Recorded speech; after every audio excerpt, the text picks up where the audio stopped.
Waalaikumsalam warahmatullahi wabarakatuh. Salam sejahtera bagi kita semua.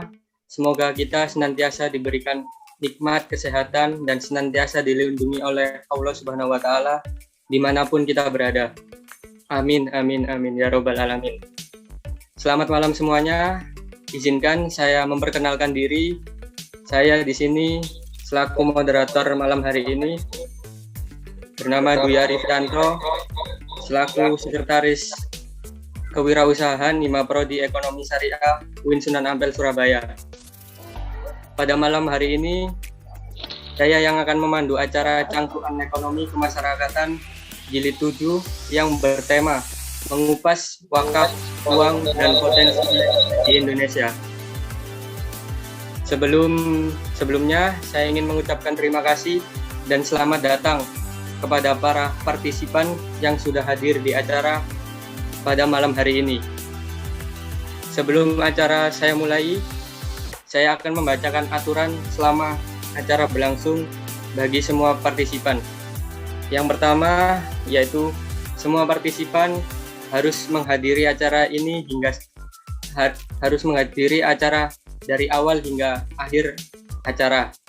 Yang kedua, kami menghimbau para peserta untuk mematikan mikrofon ketika moderator dan narasumber berbicara agar acara ini berlangsung dengan kondusif, dan wajib untuk menyalakan kamera selama acara berlangsung. Dan yang ketiga, peserta boleh menyalakan mikrofon saat sesi tanya jawab.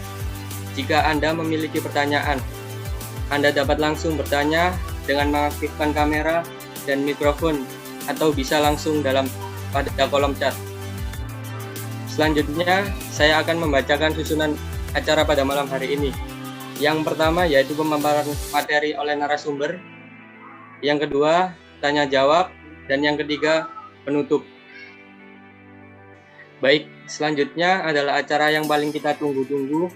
Pada malam hari ini, kita kedatangan narasumber yang luar biasa, yakni Bapak Yusri Ahyar, SSOS, CWP, CWS selaku Ketua Yayasan Edukasi Wakaf Indonesia. Dan sebelum Bapak Yusri memaparkan materi, saya akan membacakan sedikit mengenai CV Bapak Yusri. Bisa share screen untuk panitia.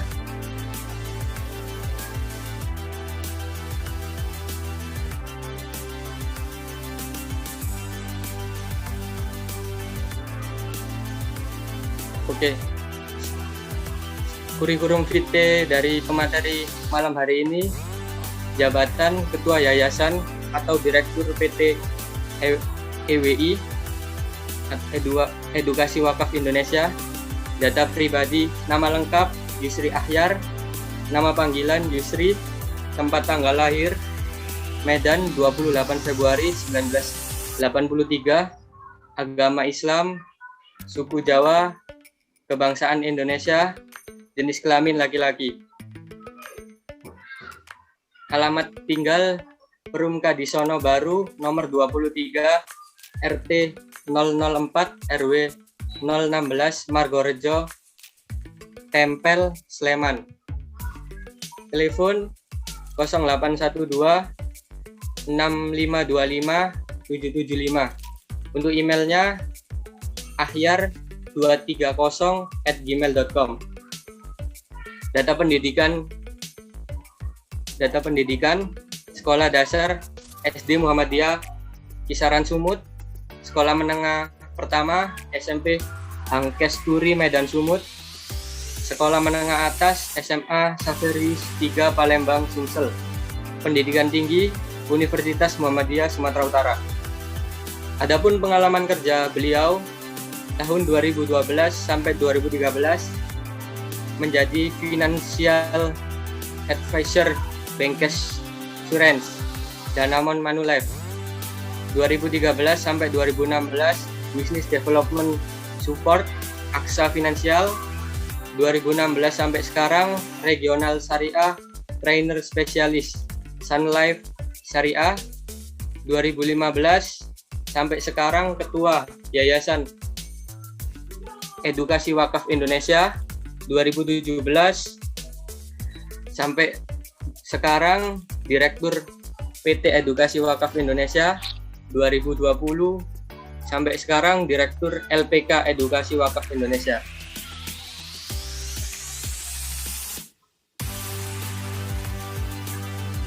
Itu tadi CV dari pemateri pada malam hari ini. Kepada beliau Bapak Yusri Ahyar SOS CWP CWS, kami persilakan. Ya, baik, terima kasih Mas Dwi atas perkenalannya. Baik, kita langsung aja ya. Bismillahirrahmanirrahim. Assalamualaikum warahmatullahi wabarakatuh. Waalaikumsalam warahmatullahi wabarakatuh. Baik, alhamdulillahirabbil wassalatu wassalamu ala asyrofil anbiya'i wal mursalin wa ala alihi washabihi ajma'in, amma ba'du. Baik, terima kasih. Pada hari ini kita dirahmati Allah Subhanahu wa taala, kita bisa berkumpul, kita akan mendapatkan pahala yang berlipat dan berkah dari Allah Subhanahu wa taala. Amin. Selawat dan salam kepada junjungan Nabi kita sallallahu alaihi wasallam, beserta sahabat, pengikut dan semuanya, kita akan mendapatkan syafaatnya di yaumul qiyamah. Amin. Baik, terima kasih teman-teman, Bapak Ibu semua ya. Dan hari ini kita berhubungan dengan wakaf uang pengantar yang nanti akan dipandu, saya juga dipandu sama Mbak Jen di sini ya, dari Yayasan Edukasi Wakaf. Terima kasih atas CV-nya ya, telah dipelajari, dan kita langsung saja masuk materi pengantar wakaf uang ya. Baik, yang pertama adalah kita melihat solusi berwakaf dulu melalui wakaf uang ya.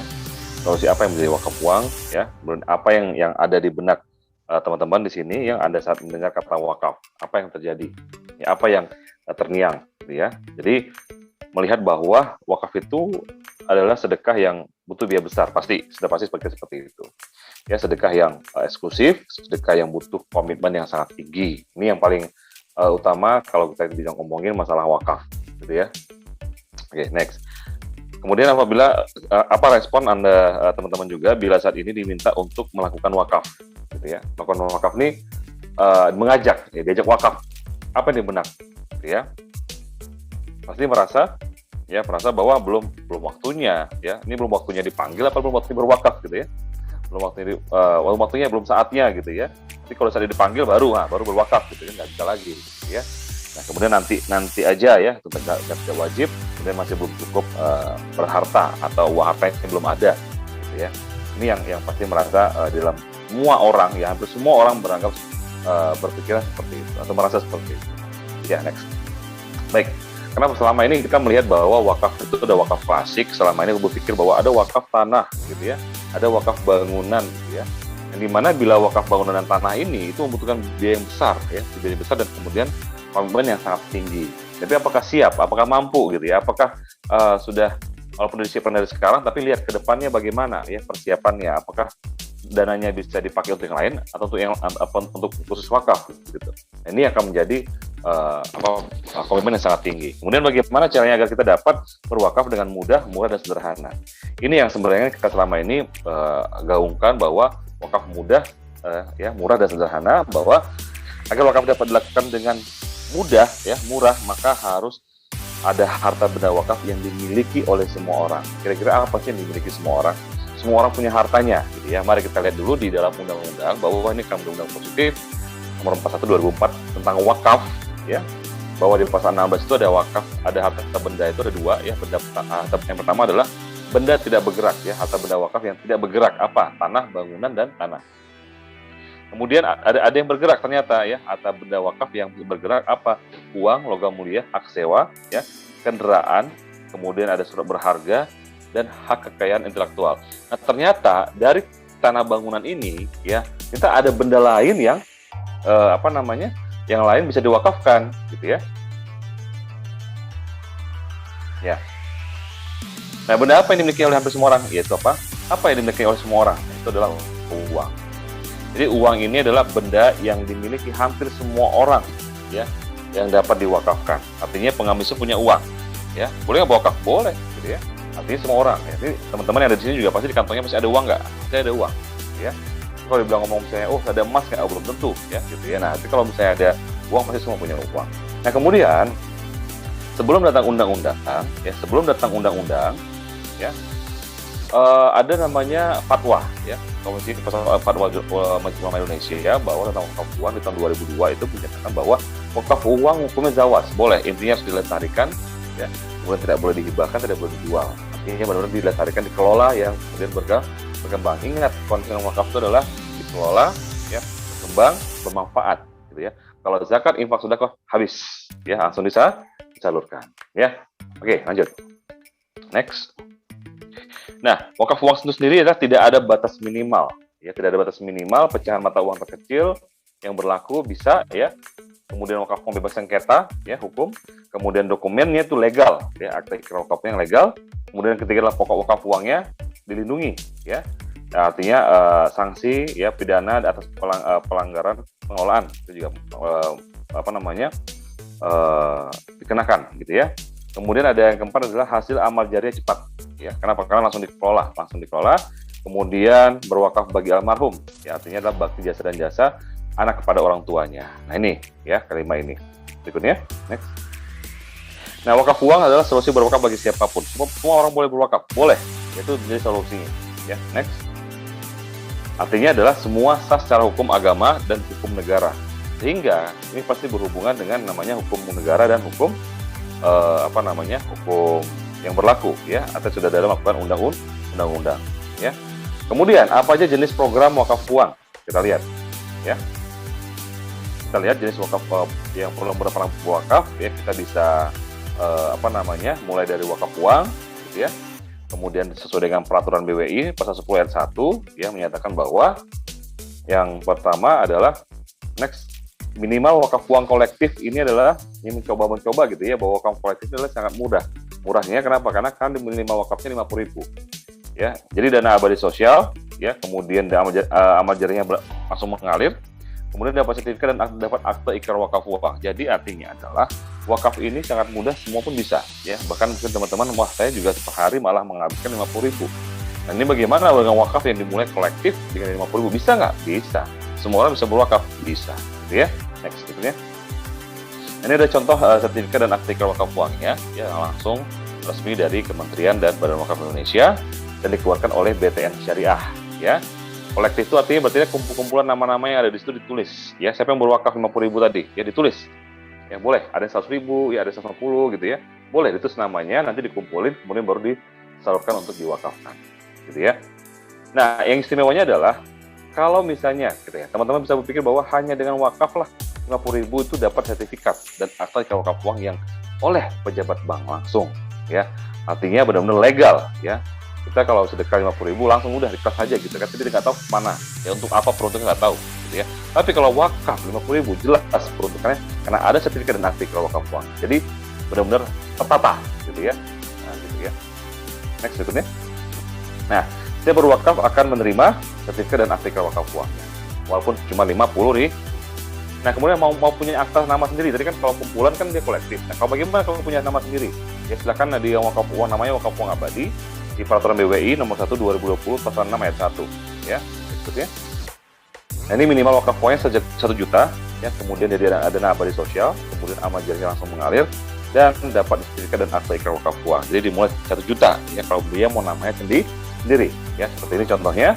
Sertifikat dan akta ikrar wakaf uang ada nama Pak Roy kemarin, ya, semua nilai 1 juta, nilai wakafnya, ya, langsung di situ ditulis, ya, buat nazirin siapa, peruntukan siapa, gitu, langsung, ya, bawa dia nama pribadi sendiri, ya. Berikutnya, kemudian ada wakaf yang ingin wakaf uangnya kembali, ya, 100%, artinya wakaf kembali 100%. Dan contohnya ini adalah wakaf uang berjangka sesuai dengan peraturan BWI nomor 1 2020 pasal 6 ayat 2 bahwa minimal wakaf 1 juta aja, 1 juta, ya, yang wakaf uangnya. Kemudian minimal jangka waktunya setahun, ya. Kemudian amal jariahnya langsung mengalir, ya. Kemudian dapat sertifikat dan dapat akta ikrar wakaf uang. Jadi kalau berjangka dimulai dari minimal 1 juta saja, ya. Sertifikatnya ada khusus berjangka. Ya, kenapa harus berjangka? Ya, karena akan dikembalikan ke si wakif karena dia berjangka, ya. Nah, sifat berjangka, kemudian gaya wakafnya ini kita pakai yang ini ada salah satu wakif yang 10 juta, yang dia itu berwakaf tanggal 19 Februari, ya, tahun 2020, dan kemudian jatuh temponya adalah 19 Februari tahun 2025. Artinya langsung pada saat tahun 2025 itu 19 Februari itu langsung dikembalikan ke rekening wakifnya. Nah, itu dia berjangka, ya. Kemudian berikutnya, nah ingin wakafnya jadi 12.500%, artinya nilai wakafnya gitu ya. Ini adalah cocok untuk wakaf uang yang ultimate. Kalau misalnya wakaf uang yang pengen besar ya, pengen maksimal ya pakai dengan ultimate ya. Gimana nanti sistem iuran tabaru ini namanya iuran tabaru. Ya, iuran tabaru, kemudian iuran minimal 400.000 per tahun ya, per tahun. 400.000 per tahun berarti per bulannya berapa? Sangat murah sekali, saya kira ya. Kemudian nilai minimal wakaf uangnya berapa? 50 juta. Ya, berarti kalau misalnya dia wakaf minimal 50 juta. Nah, nanti dapat sertifikat dan dapat akta wakaf uang juga. Ya, sama. Nah, kemudian seperti ini. Yang namanya ultimate berarti wakafnya lebih besar. Nah, pertanyaannya gini, bagaimana cara saya dapat berwakaf 200 juta? Ya. Ini ada cara pertama, caranya adalah menabung ya 1 juta per hari selama 200 bulan atau 16 tahun. Kemudian ada cara ini kelamaan pasti ya. Ada cara kedua, ada ya dengan sedekah 1,6 juta itu berwakaf 200 juta. Gitu ya. Nah, kira-kira penonton pasti milih yang mana? Pasti pilih yang kedua. Kenapa? Karena 1,6 juta bisa langsung 200 juta. Kalau satu yang bulanan pasti lama gitu ya. Nah, ada pertanyaan lagi gini, cara kedua itu dengan produk apa? Bank syariah? Itu nggak mungkin, tapi dengan produk asuransi jiwa syariah, ya. Nah, asuransi jiwa syariah itulah bisa meleverage nilai wakaf yang lebih besar. Fatwanya ada. Yang mengatur itu ada dengan wakaf, manfaat asuransi dan manfaat investasi pada asuransi jiwa syariah. Nah, artinya apa? Artinya adalah resmi langsung dari fatwa yang sudah dikeluarkan. Nah, kemudian ada yang terjadi? Ada. Transferan satu orang meninggal, kita sudah pernah atas nama almarhum Ibu Zainab, dia langsung berwakaf 45 juta, gitu ya. Karena sudah akadnya dia berwakaf, masuk langsung ke nazirnya, ya. Langsung sertifikatnya ditulis nama almarhum, ya, Ibu Zainab, ya. Langsung ini adalah langsung untuk wakafnya buat nazirnya 45 juta, dan ini wakaf meninggal. Jadi artinya yang meninggal langsung diwakafkan. Ini menarik. Ya, artinya mitigasi resiko saat dia meninggal dunia. Karena orang meninggal dunia yang menyelamatkan apa? Amalannya. Ya. Kemudian seperti apa cara dan proses berwakaf uang? Kita lihat, cari bagaimana cara prosesnya berwakaf uang. Nah, wakif, ya berwakaf itu orangnya wakif, dan semua ini adalah sistem diawasi oleh otoritas perwakafan. Ya. Di mana yang pertama adalah wakif menunjuk, hak wakifnya menunjuk nazir wakaf uang. Siapa nazir? Nazir adalah yang memiliki izin. Ya, izin legalitas ya sebagai nazir ya yang dikeluarkan oleh Badan Wakaf Indonesia ya, dan untuk mengelola ya atau menerima wakaf uang dari masyarakat ya harus resmi ya. Kalau nggak ada ini, dia mengelola dana masyarakat itu tidak boleh, dipidana ya. Next berikutnya. Baik, yang kedua adalah bahwa yang tadi menunjuk nazir, kemudian yang kedua adalah menentukan mauquf alai. Siapa mauquf alai? Mauquf alai adalah penerima manfaat wakaf. Ya, penerima manfaat wakaf siapa nih? Bidang keagamaan, sosial, ekonomi, dan hukum kesehatan. Nah, wakif mentransfer uangnya kemana? Ke LKSPWU, ke Bank Syariah, atas nama rekening wakaf uang nazir. Ya, jadi itu adalah rekening nazir. Ya, rekening nazir di LKSPWU dana abadi sosial. Nanti yang mengeluarkan sertifikat dan akta ikrar wakaf uangnya adalah Bank Syariahnya yang membuat akta ikrar wakaf uangnya diberikan kepada si wakif. Ya, berikutnya. Nah, kita lihat di Peraturan BWI Nomor 1 2020 bahwa pedoman pengembangan harta benda wakaf di pasal 6 bahwa penerimaan wakaf uang paling sedikit 1 juta. Ya. Diterbitkan sertifikat wakaf uang. Jadi kalau misalnya dia berwakaf 1 juta, baru bisa pakai nama sendiri yang langsung ditandatangani oleh siapa? Pejabat banknya, bank syariahnya. Ya, boleh nggak saya memiliki sertifikat? Boleh, gitu ya. Saya sudah berwakaf. Nah, kabar baiknya lagi adalah bahwa dengan sertifikat ini bisa sebagai bukti untuk pengurangan pajak. Ya, jadi kalau misalnya ada yang berwakaf 500 juta, ya 10 juta itu bisa mengurangi pajak. Nah, ini bisa dimasukkan, ya. Nah, kemudian seperti apa metode pengelolaan wakaf uang ya, gitu ya. Nah, pengelolaan wakaf uang ya tadi dan nanti masuk ke wakaf uang yang dikelola oleh produk ke lembaga keuangan syariahnya yang di LKSPWU, kemudian dikelola dalam bentuk deposito syariah. Nah, yang di mana ada bagi hasil atau mudharabah. Nah, bagi hasil inilah yang dinamakan jadi amal jariah, ya. Yang bagi hasil inilah dijadikan amal jariahnya, ya. Dan kemudian 10% buat nazirnya dan 90% buat mauquf alainya. Jadi artinya adalah sudah dibagi ya prosesnya, sudah dibagi penyalurannya sudah sesuai dengan peraturan dan undang-undang. Ya, next berikutnya. Yang kedua adalah cara sederhana berwakaf uang, gitu ya. Nah, kita menggunakan wakaf semudah memesan ojek online atau belanja online. Ini yang menarik. Ya, artinya kita juga sudah mulai dengan menggunakan platform Pasti Amal ID yang dimana kita kerjasama dengan BTN Syariah, ya, pembayaran dengan cara payment gateway, PinPay, ya, kemudian didukung oleh Bank Indonesia. Ya, berikutnya. Dan berikut adalah nazir-nazir wakaf uang, ya, ada BTN, ada nazirnya dari MDMI, ya, ada Hasan Najaria, BIF, ya, Koperasi KPW Mawar, ya, Yayasan Bangun Bangsa, Legis Care, kemudian ada Gemi, ada Artamana, BNT Muda, dan Dana Insani Gunung Kidul, ya. Nah, kemudian yang pertama adalah harus pilih jenis program wakafnya, ya. Pilih program wakafnya itu adalah bagaimana? Oh, di setiap platform ini ada namanya program-program sosial, ya, yang dimana itu adalah project, ya.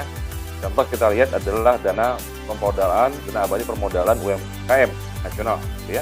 Kita bisa melihat di sini setiap program itu ada deskripsinya, gitu ya.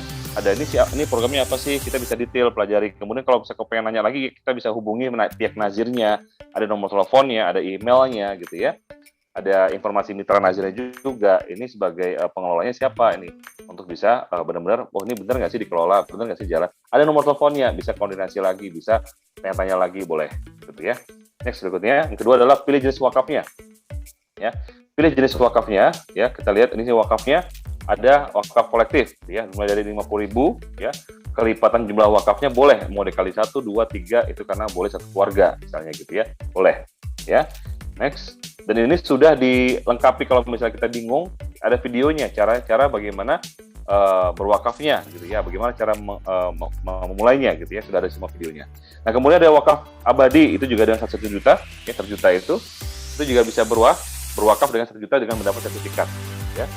Nah, kemudian ada wakaf berjangka, sama 1 juta juga, ya, berwakaf berapa kelipatan, mau kelipatan berapa itu bisa, ya.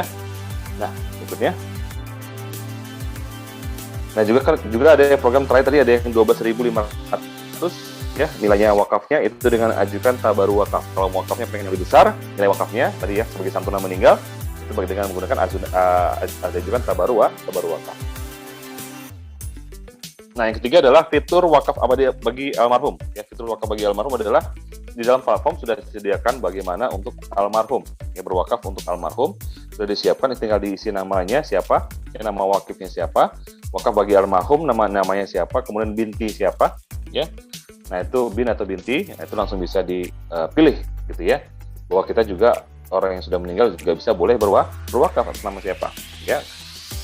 Nah, kemudian ada keluar sertifikat dan akte wakaf uang, nanti tinggal disebutin bahwa oh ini ada nama-nama almarhum yang sudah berwakaf, ya. Kemudian transfer dari 57 bank, ya, sudah disediakan lah transfer dari 57 bank, ya, melalui QRIS, PinPay, ya, melalui ATM, M-Banking, gitu ya, ada internet banking atau Alfamart dan lain-lain, ya. Transfer QRIS juga menggunakan Shopee, pasti teman-teman juga sudah punya, ya, Shopee, Oppo dan lain-lain, GoPay, dan itu sudah bisa dilakukan pembayaran melalui wakaf, ya. Kemudian ada dapat SWU, ya, sertifikat wakaf uang, dan AIU, akte ikrar wakaf uang, yang resmi dari sesuai dengan undang-undang, ya. Nah, kita lihat langsung ada sertifikatnya di mana, data para muwakif. Kita bisa lihat, cek, oh program saya yang kita luncurkan, oh sudah ada nama-nama ini, kemudian ada sertifikatnya langsung, ya, diklik sertifikatnya muncul, ya, ada sertifikat dan akte ikrar wakaf uang, ya, dan ini bisa di print, ya, inilah hak wakif terbuka atas informasi publik bahwa bisa mengecek bahwa saya sudah berwakaf, ya. Next. Nah, kemudian kita juga ini ada video, ya, ada video launching pojok wakaf uang digital Kabupaten Gunung Kidul, ya. Ini adalah launching dari Kemenak Gunung Kidul. Saya kira sudah membuat terobosan yang luar biasa dengan melonsing pojok wakaf digital. Nah, saya kira apa yang dilakukan oleh Kemenak ini harus ditiru oleh kemenak-kemenak yang lain. Bagaimana kita harus beradaptasi dengan zaman, beradaptasi dengan teknologi.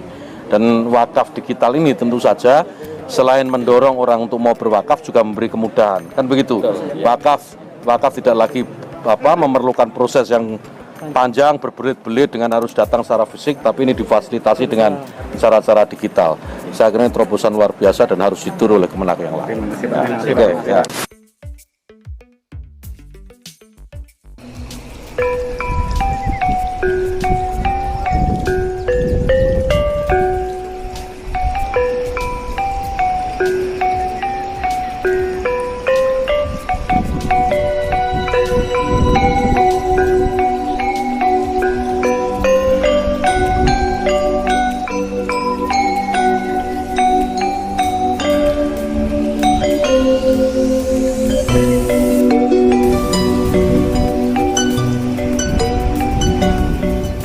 Napa tadi kok ketoke ngalamun?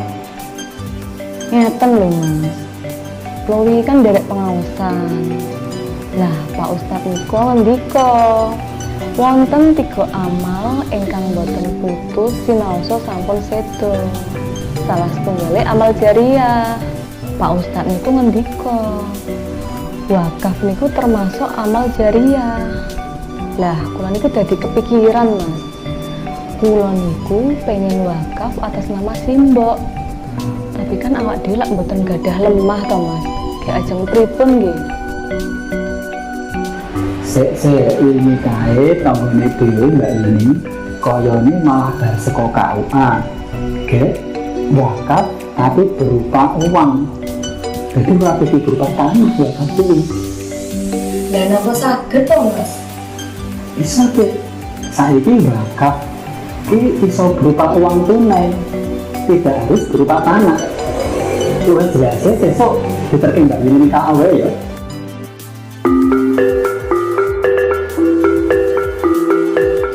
Pojok Wakaf Uang Digital merupakan unit layanan perwakafan yang berada di kantor Kementerian Agama Kabupaten Gunung Kidul dan seluruh KUA di Kabupaten Gunung Kidul. Masyarakat yang ingin melakukan wakaf uang dapat mengunjungi KUA atau secara mandiri melalui laman pasifamal.id atau laman website gunungkidul.kemenak.go.id. Pojok Wakaf Uang Digital mengusung program pengentasan kemiskinan di tiap kecamatan melalui penghimpunan wakaf uang sebagai dana abadi per kecamatan yang akan dikelola melalui produk keuangan syariah dan juga akan digunakan untuk memproduktifkan tanah-tanah wakaf di tiap kecamatan sebagai kegiatan ekonomi seperti pertanian, perkebunan, dan peternakan. Sasaran proses literasi dan partisipasi wakaf uang yang akan dilakukan Kemenak Gunung Kidul pada tahap awal tahun pertama adalah calon pengantin sebanyak 5.885 orang, peserta didik baru di madrasah sebanyak 17.802 orang, calon jamaah haji sebanyak 6.710 orang, dan ASN sebanyak 890 orang yang bila berwakaf Rp50.000 akan terhimpun dana abadi kemaslahatan umat sebesar Rp1.564.350.000. Semua data wakaf akan tercatat dan mendapatkan sertifikat wakaf uang dan akta ikrar wakaf uang dari Lembaga Keuangan Syariah penerima wakaf uang. Menggunakan platform pasifamal.id dengan uang minimal Rp50.000, masyarakat sudah dapat berwakaf uang. Melalui pojok wakaf uang digital, proses berwakaf uang semudah belanja online, mudah, murah, dan sederhana.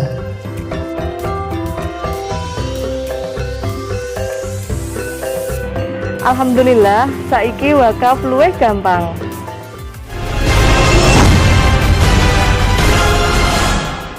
Ya, jadi udah lihat bahwa proses wakaf uangnya mudah ya, dengan digunakan kita juga kerjasama dengan Kemenak Gunung Kidul ya untuk untuk melakukan pojok wakaf uang kita melalui KUKW yang ada di Gunung Kidul.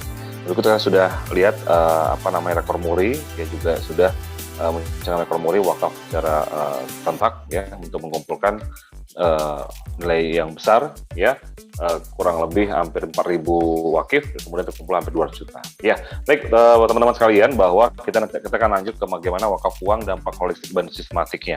ya. Berikutnya, ya. Pertama adalah wakaf sebagai dana abadi sosial Islam, gitu ya. Nah, dana abadi bisa disebut juga sebagai endowment fund. Ya, kalau kita bilang endowment fund itu dana jangka panjang yang dikelola lembaga untuk tujuan nirlaba atau sosial, ya. Nah, dana abadi sendiri adalah endowment fund yang dimana dalam dunia modern sudah banyak dilakukan oleh organisasi ataupun korporasi, ya. Dan ini sangat menarik, saya kira untuk dipahami bahwa kita lihat sendiri di University Harvard, ya, Harvard University, bahwa itu memiliki dana abadi sekitar 564 triliun, yang dimana yayasan pendidikan dan dana abadi besar dengan menjaga sistem pendidikan yang berkualitas tinggi. Artinya dana abadi ini berkembang, ya, tidak habis. Ya, ingat, dana abadi tidak habis. Nah, University Harvard adalah merupakan universitas terkaya dengan 41 miliar US dollar, ya. Nah, itu sudah dimiliki oleh University Harvard, ya. Nah, kemudian kita lihat juga ada organisasi yang hebat ditunjang dengan pendanaan yang kuat dan visi misi pendirian dapat terwujud, ya. Namanya ini adalah Bill Gates dan Melinda Gates, terkumpul dana sekitar 720 triliun, ya, di mana mereka membuat sebuah research, ya, gitu ya, sebagai dana abadi. Nah, artinya 2010 itu mereka sudah memuaskan untuk menyerahkan lebih harta 50% dari kekayaannya untuk filantropi atau berhasil mengajak lebih dari 190 triliuner dari kelas dunia untuk ikut serta dalam bentuk yayasan mereka. Nah, ini artinya adalah sebagai kumpulan atau dana abadi yang dikumpulkan para pengusaha sukses, ya. Di mana dilihat di dalam buku The Giving Pledge ini adalah kampanye untuk mendorong orang sangat kaya, ya, agar menyumbangkan sebagian harta kekayaannya, ya, karena jika meninggal dunia, gitu ya. Di mana di situ ada 211 penandatanganan dari 23 negara, itu pula terkumpul berjumlah 600 miliar US dollar. Nah, ini yang menarik. Ya, harus ini adalah sebenarnya endowment fund ini juga sebenarnya wakaf sebenarnya, ya. Ini kalau terjadi luar biasa, ya. Kita lihat juga organisasi keagamaan yang memiliki dana abadi yang besar akan lebih masif dan melakukan syiar dan dakwahnya, ya.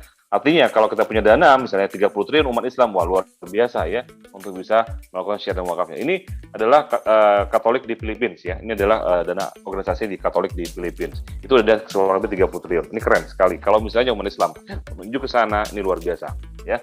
Nah, kemudian endowment fund adalah Islam adalah wakaf uang. Ya, endowment fund itu bagian dalam Islam wakaf uang. Nah, di mana dengan wakaf uang itu umat Islam memiliki dana untuk dana abadi keagamaan, pendidikan, kesehatan, ya, bantuan sosial dan pemodalan usaha.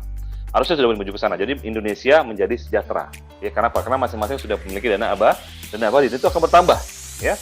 Nah, kemudian alur pengelolaan wakaf uangnya kita lihat, ya, di mana sesuai dengan pasal 42 bahwa wakaf uang hanya dapat dilakukan melalui investasi pada produk-produk lembaga keuangan syariah dan instrumen keuangan syariah. Jadi kalau di luar dari itu wakaf uang itu tidak boleh, ya.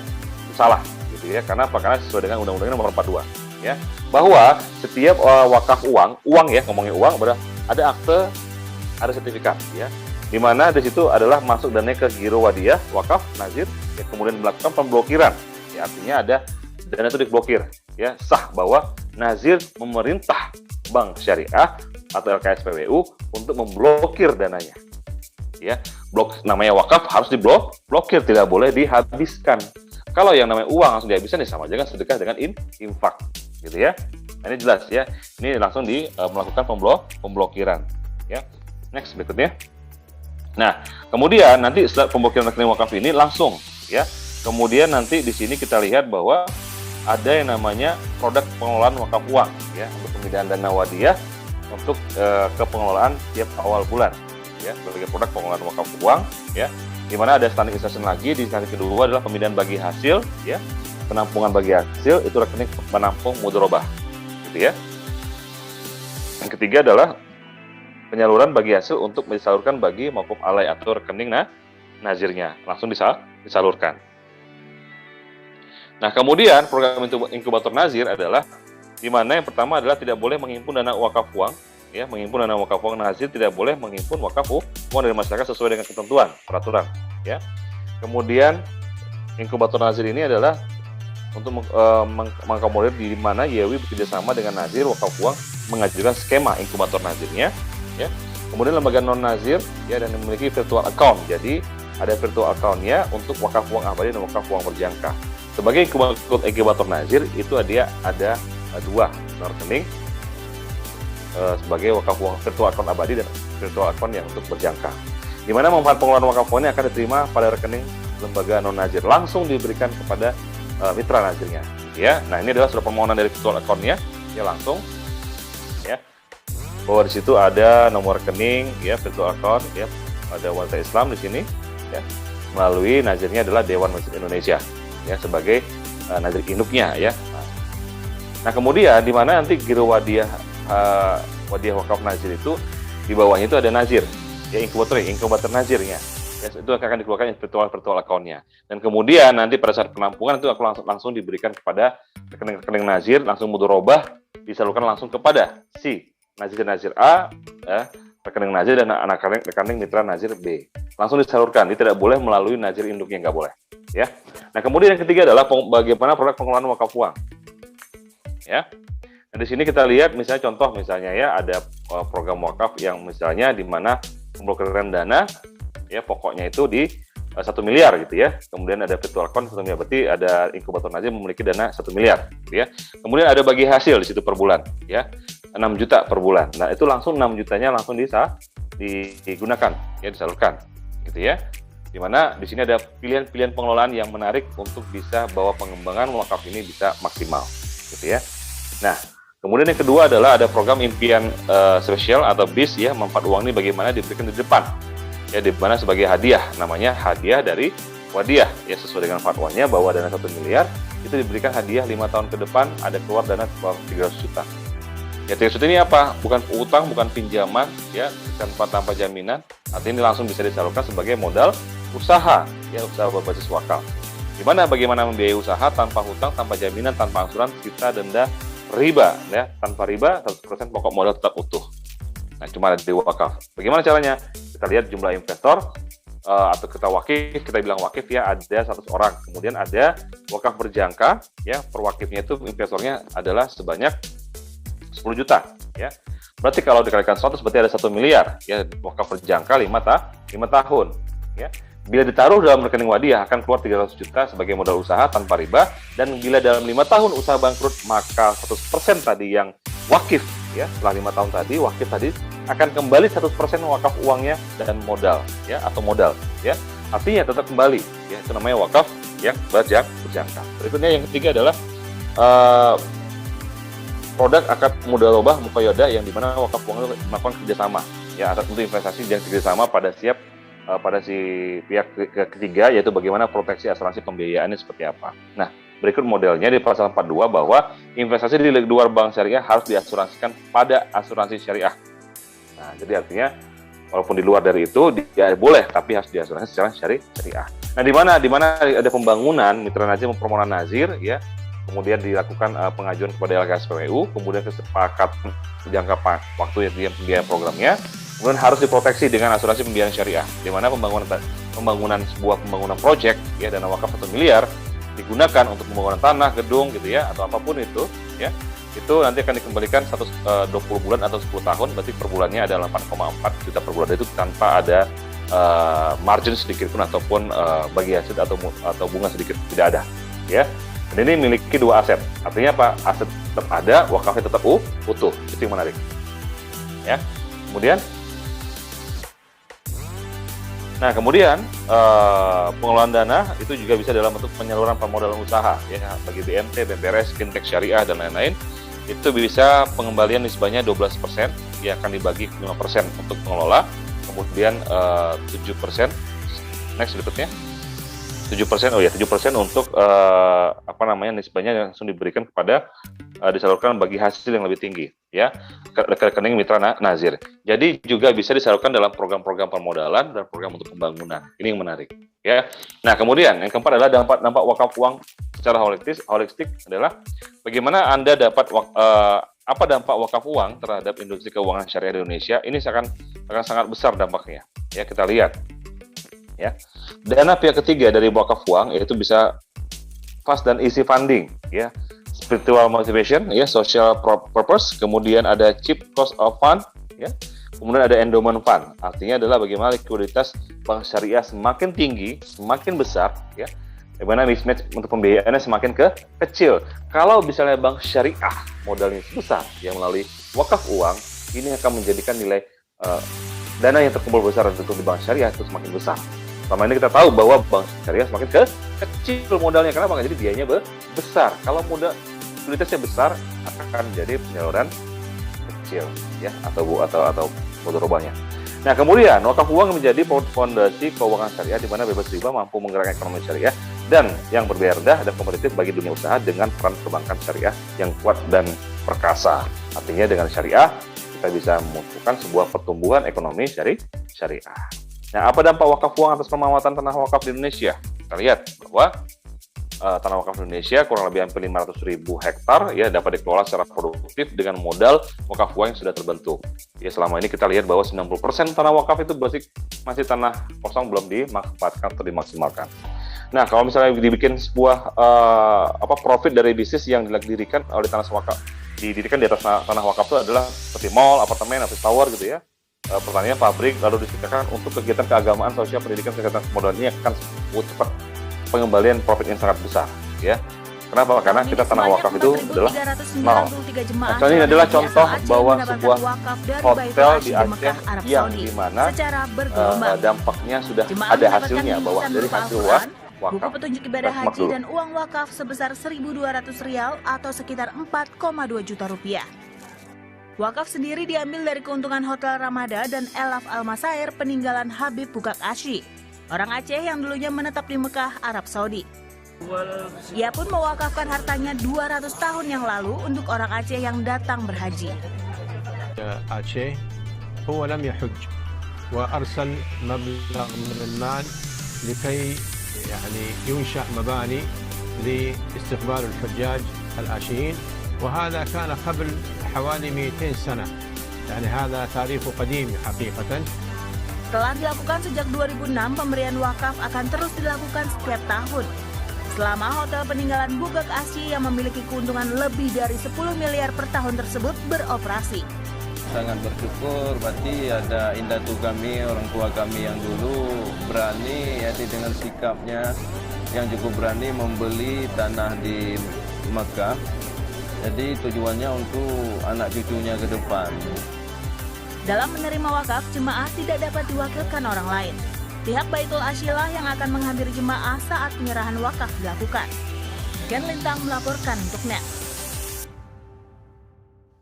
Ya, jadi ada 430.000 jemaah, yang dimana per jemaahnya 4.200.000, dimana hasil keuntungan hotel itu adalah 18 miliar. Inilah khusus untuk jemaah Aceh, yang kenapa? Karena memang peruntukannya orang Aceh. Nah, bagaimana kalau kita memahami bahwa di daerah teman-teman untuk dibangun sebuah seperti ini, apa dampaknya buat masyarakat di sekitarnya? Inilah yang menjadikan bahwa kesejahteraan umat, kesejahteraan ekonomi secara daulat, gitu ya. Nah, kemudian hutang luar negeri bisa terlunaskan dengan apa? Dengan dana uang wakaf uang yang sudah terbentuk. Bagaimana kita perusahaan asing banyak memegang pemilikan perusahaan Indonesia. Nah, harusnya kita apa? Kenapa umat Islam tidak memiliki dana abadi atau memiliki uang yang banyak? Kenapa? Karena kalau kita uang banyak, kita nggak perlu yang namanya negara mau minta hutang dengan luar negeri. Ya justru mereka harus meminjam uangnya itu ke kita. Kenapa? Kita punya uangnya. Dari mana? Dari wakaf uang. Ini yang menarik, ya. Wakaf uang dapat memiliki instrumen pemberian hutang kepada negara, ya, untuk mengurangi hutang kepada negara asing. Dapat menggunakan pemilikan usaha melalui pasar modal. Kenapa? Kalau di mereka hutang negara, hutang dengan luar, pasti produknya dari luar, gitu ya, tenaga kerja dari luar, gitu ya, dan tidak ada keuntungan buat kita, ya. Nah, yang harusnya adalah mereka meminjam kepada kita dengan memiliki dana besar, kita bisa memiliki pembalik Indonesia dengan membuyback Indonesia, ya, beli ya saham-saham atau perusahaan-perusahaan besar yang dijual yang milik Indonesia itu dengan karena mereka itu adalah sudah go public, gitu ya. Sudah dijual, siapapun bebas boleh memilikinya asal punya uang. Dan ini yang harusnya adalah Indonesia, umat Islam memiliki dana abadi yang besar sehingga kita bisa memberikan atau memberikan perusahaan-perusahaan dengan bentuk mereka balik ke Indonesia dan sebagai buyback Indonesia, gitu ya. Berikutnya. Nah, apa dampak wakaf uang untuk menurunkan angka kemiskinan di Indonesia? Kita lihat bahwa penanggulangan kemiskinan adalah zakat infak sedekah, gitu ya. Bagi bantuan pangan, bantuan sandang dan papan jangka pendek, selesai, habis, gitu ya. Bagaimana pengentasan kemiskinan dengan melalui wakaf, yaitu wakaf abadi, endowment fund, yaitu biaya pendidikan, pelatihan, pemodalan usaha jangka panjang ini terus menerus bertambah, dan kemudian ini akan menjadikan satu fondasi ya kuat ya untuk kita bisa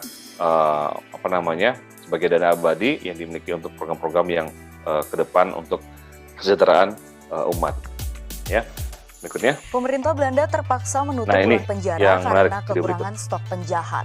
Hingga awal tahun ini, pemerintah Belanda sudah menutup 27 penjara akibat minimnya angka kriminal.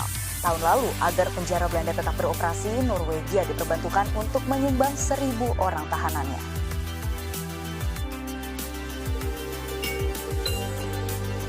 Lain di Belanda, lain pula di Indonesia. Jika di sini banyak penjara kelebihan muatan, di Belanda puluhan rumah tahanan justru terancam gulung tikar alias ditutup. Semua berawal dari minimnya angka kejahatan di negeri kincir angin. Ini jelas pertanda baik karena menandakan Belanda sebagai negara yang aman dan tentram. Tetapi kondisi ini juga berdampak pada kelangsungan hidup penjara-penjara yang sudah dibangun. Di Belanda, minimnya angka kriminal juga menjadi salah satu persoalan. Pada 2016 lalu, pemerintah Belanda mengumumkan penutupan 5 penjara karena alasan sederhana, yakni mereka sudah sangat kekurangan narapidana untuk dibina. Penutupan ini juga merupakan buntut dari penutupan 8 penjara pada 2009 dan 14 penjara lainnya pada 2014 lalu. Angka kriminalitas di Belanda sendiri hanya sekitar 0,9% per tahun. Ditambah lagi, para hakim juga tidak memiliki bukti yang memberatkan terdakwa, sehingga perlu menjatuhkan vonis hukuman jangka panjang. Jika statistik ini berlanjut, diperkirakan akan ada 3.000 sel penjara dan 300 pusat rehabilitasi yang menghilang pada 2021. Tahun lalu saja misalnya, agar penjara di Belanda bisa tetap beroperasi, Norwegia diperbantukan untuk menyumbang 1.000 orang tahanannya.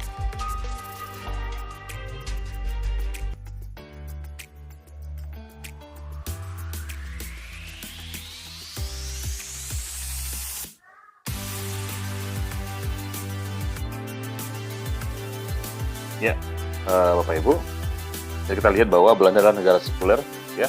Tapi kenapa angka kejahatan itu sangat kecil? Ya, karena melihat bahwa memang semua dilegalkan di sana, ya. Artinya kalau misalnya masyarakat atau rakyatnya, kalau misalnya sudah kenyang, ya, diajak untuk melakukan kejahatan itu tidak akan mungkin, gitu ya. Karena udah sejahtera, masing-masing sejahtera. Nah, kenapa? Karena kalau di Indonesia, ya, kalau misalnya mereka semua perutnya kenyang, kemudian sejahtera gitu ya, itu pasti akan menurun kriminalitas. Ya, karena ujung-ujung kriminalitas pertama adalah uang, ya, dan kemudian lebih ke arah kejahatan dan aturan-aturan yang tidak mendukung, ya, seperti itu. Nah, ini yang menjadikan bahwa Belanda itu makanya kriminalitasnya tuh menurun. Nah, kemudian wakaf uang mewujudkan ada sistem ekonomi syariah yang berkeadilan sosial tanpa riba. Nah, jelas bahwa wakaf uang membentuk atau menunjang sebuah ekonomi syariah berkeadilan sosial. Betul ya? Baik, materi selesai sampai di sini. Mungkin masih ada waktu berapa menit, nanti bisa dibantu untuk kita bisa bantu tanya jawab. Mungkin dibantu berapa pertanyaan, gitu ya. Baik, kita tutup dulu. Terima kasih atas perhatian Bapak Ibu, teman-teman semua, bahwa materi ini sebagai dasar dan kemudian pengembangan untuk kita bisa memahami sebuah apa dasar dan dampak holistik dari wakaf uang tersebut. Terima kasih. Wabillahi taufiq wal hidayah. Wassalamualaikum warahmatullahi wabarakatuh. Waalaikumsalam warahmatullahi wabarakatuh. Terima kasih kepada Bapak Yusri Akhyar atas pemaparan materi yang sangat luar biasa. Selanjutnya yaitu sesi tanya jawab. Sebelum masuk ke sesi tanya jawab, saya ingatkan kembali kepada para partisipan yang ingin bertanya, bisa langsung mengaktifkan mikrofonnya atau bisa langsung saja bertanya pada kolom chat dan menyebutkan nama beserta instansi atau asal daerah. Kami batasi maksimal 3 penanya, Pak. Atau bisa raise hand juga untuk yang mau bertanya. Monggo.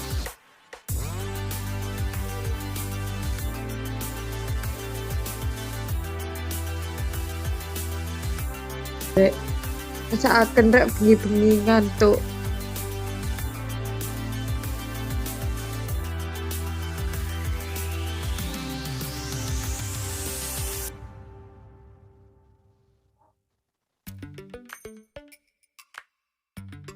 Untuk yang bertanya bisa langsung mengaktifkan mikrofonnya. Monggo. Ada yang dari chat mungkin? Bentar Pak, masih belum ada ini Pak.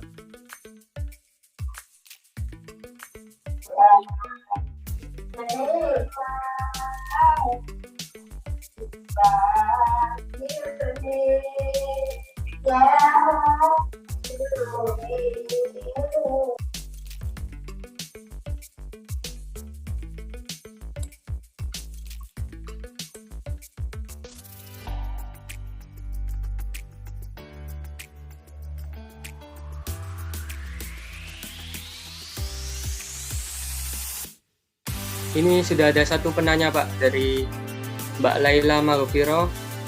Saat ini kemudahan untuk berwakaf semakin mudah dan cepat dengan didukung oleh perkembangan teknologi yang bisa berwakaf secara online sehingga dapat dilakukan kapanpun dan dimanapun.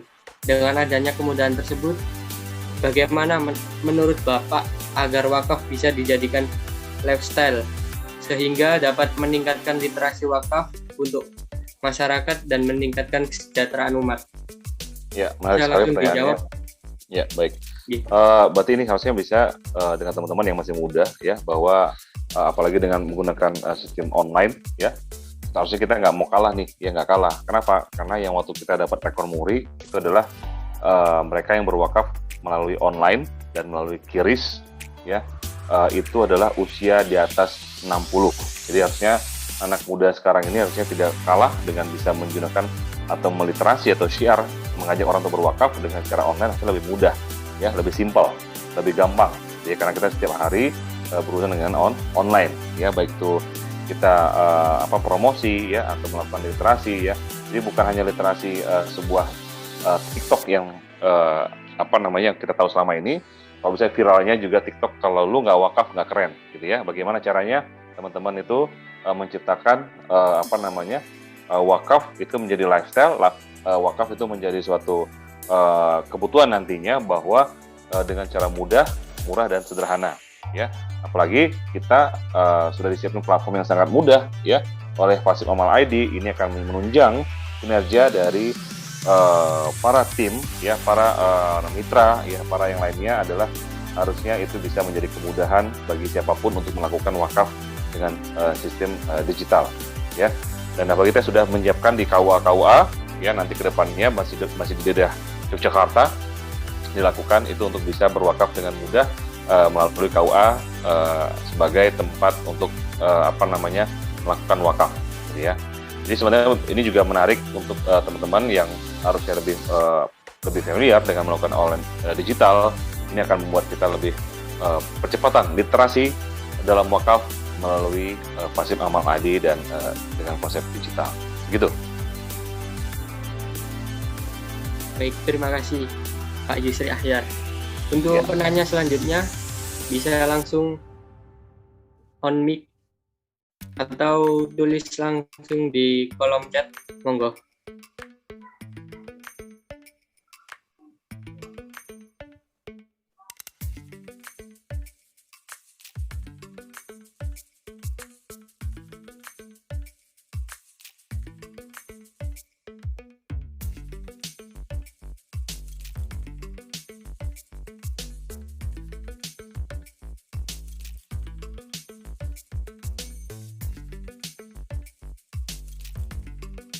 Ya, gimana Mas Dwi?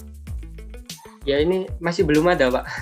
Belum ada ya? Yang lain bisa sambil menunggu ini Pak.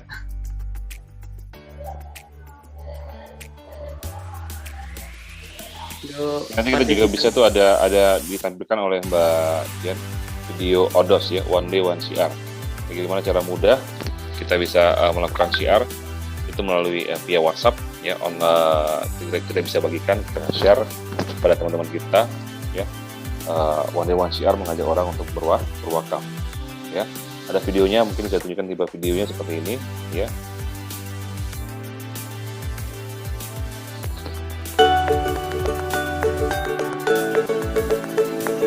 Namanya tawaf atau ta'aruf wakaf ya. Pengenalan tentang wakaf.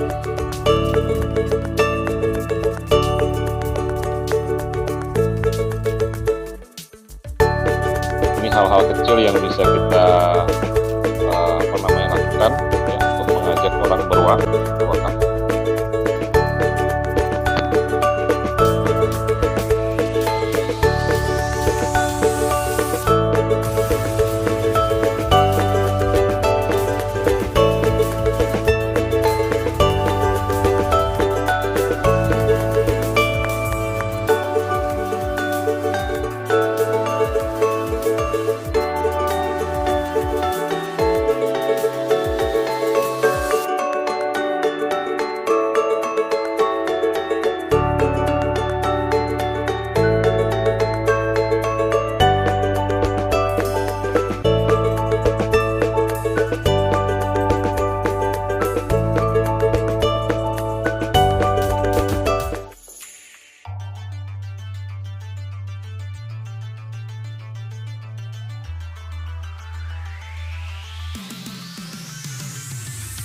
Mungkin dari partisipan ada yang mau bertanya, kami persilakan.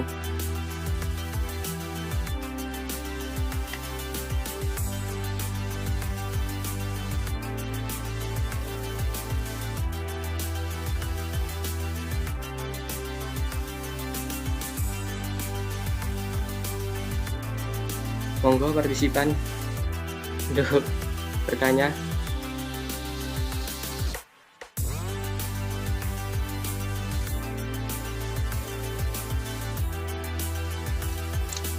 Kalau memang nggak ada pertanyaan, saya izin bertanya, Pak.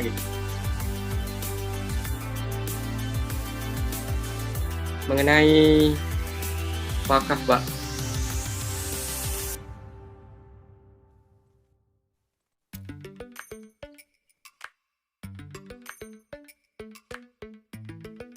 Ya, terus sana.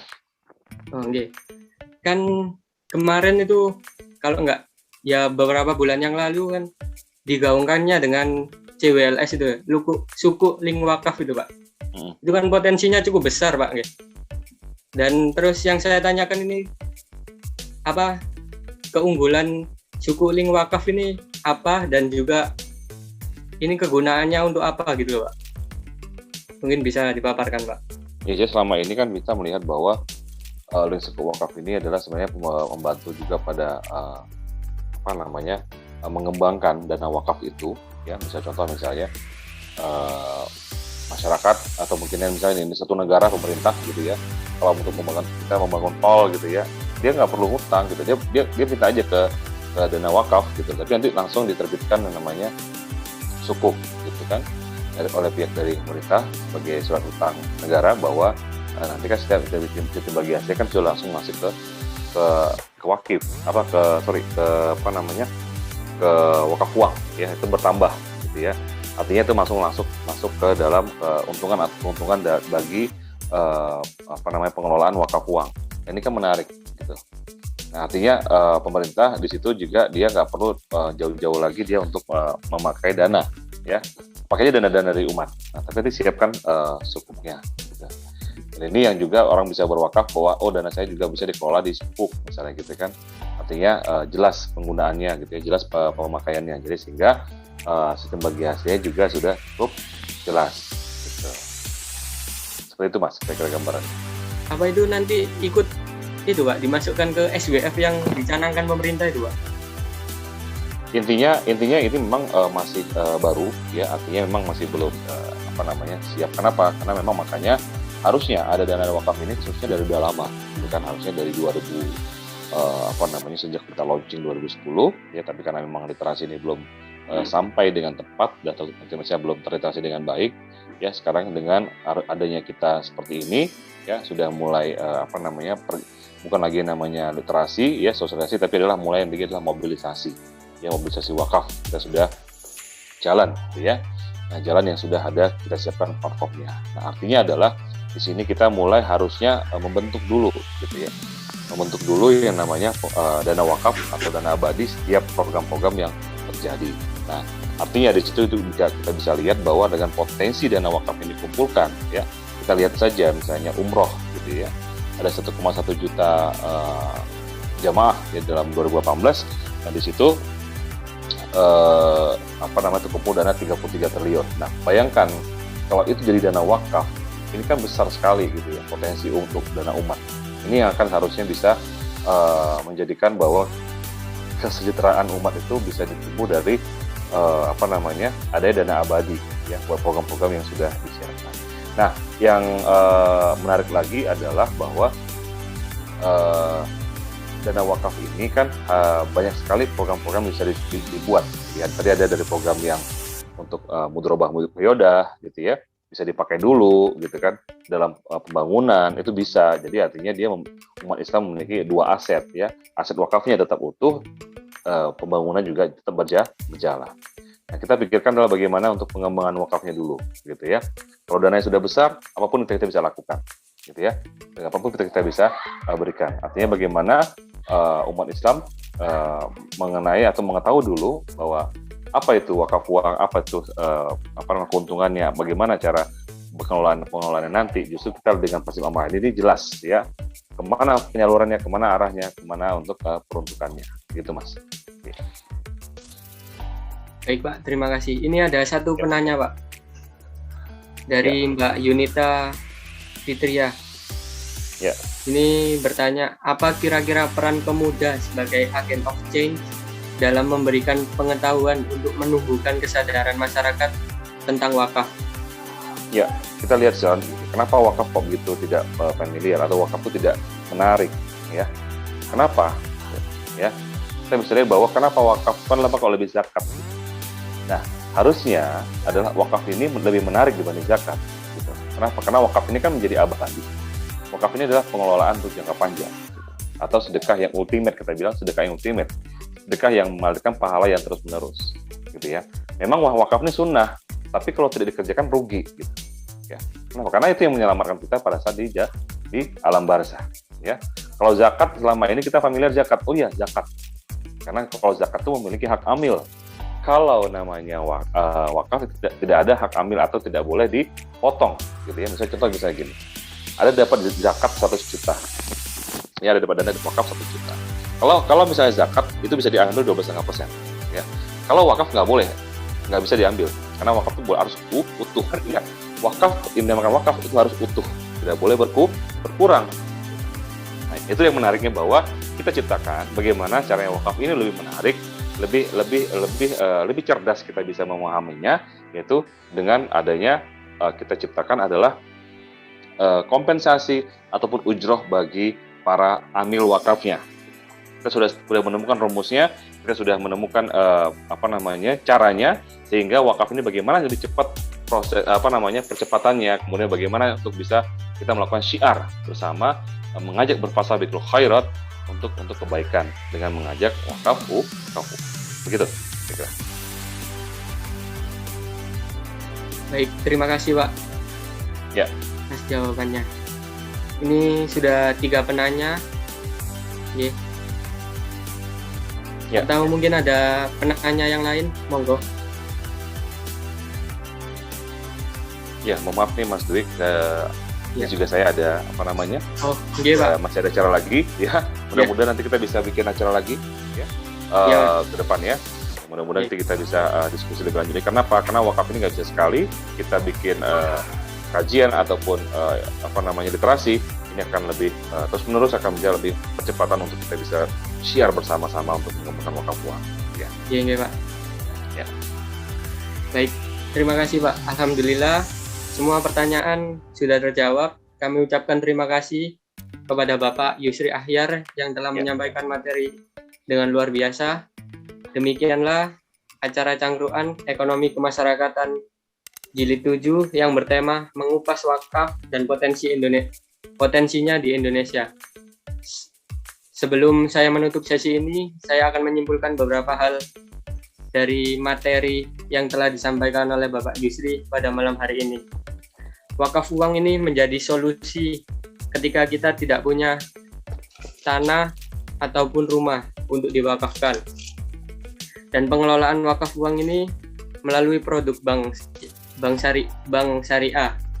Terus untuk produk pengelolaan wakaf uang ada produk tabungan Misbah, terus usaha berbasis wakaf, dan juga mudoroba mukoyada. Dampak wakaf uang sendiri yaitu sebagai likuiditas bank syariah semakin tinggi. Wakaf uang juga bisa menjadi modal atau fondasi lembaga keuangan syariah. Dan yang terakhir, dengan adanya wakaf uang bisa menjadikan modal untuk pembiayaan wakaf tanah.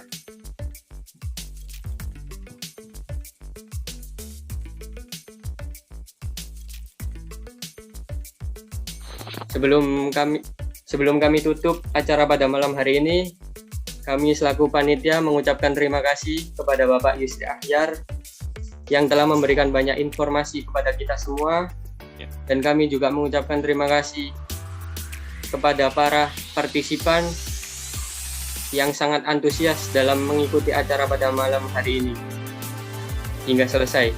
Sebelum acara kita tutup, kami dari panitia akan melakukan sesi foto. Untuk semua partisipan dimohon mengaktifkan kameranya.